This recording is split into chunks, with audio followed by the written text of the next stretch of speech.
Dione Borch, persuna qrib sew tal-kap nazzjonalista Adrian Delija, qal li huwa l-partit li ma rridx lil Xarlo Cassar u għalhekk irreżenja.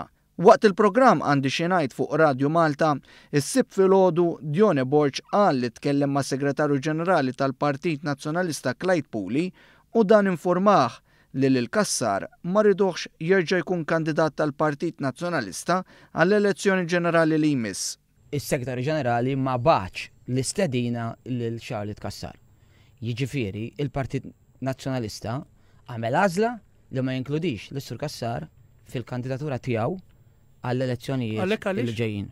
F'diskors mill-aktar konfrontattiv u li bħal rrid li l-kwistjoni ta' Xarlo Cassar jaqtala rasa b'mod kiesaħ u bieret, Dione Borch li ħadem bruħu b'ġismu biex jara lil Delija jsir kap, saħaq li Cassar mhux team player. Waħda mir-raġunijiet hija illi il-partit qed ifittex kandidati illi huma team players.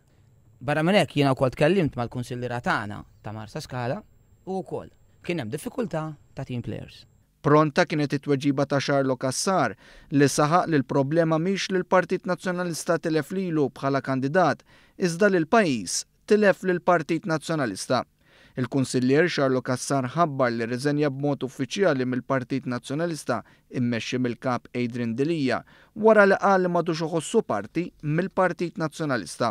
Huwa sigriet magħruf li Cassar ma kienx jara għajn majn ma' Adrian Delija, tant li kien hu stess li fit-tellieqa tmexxija tal-Kap Nazzjonalista talab lill-Kunsill Amministrattiv tal-Partit biex jinvestiga l-allegazzjonijiet serji li kienet għamlet Defni Caruana Galizja fil-konfront ta' Adrian Delija.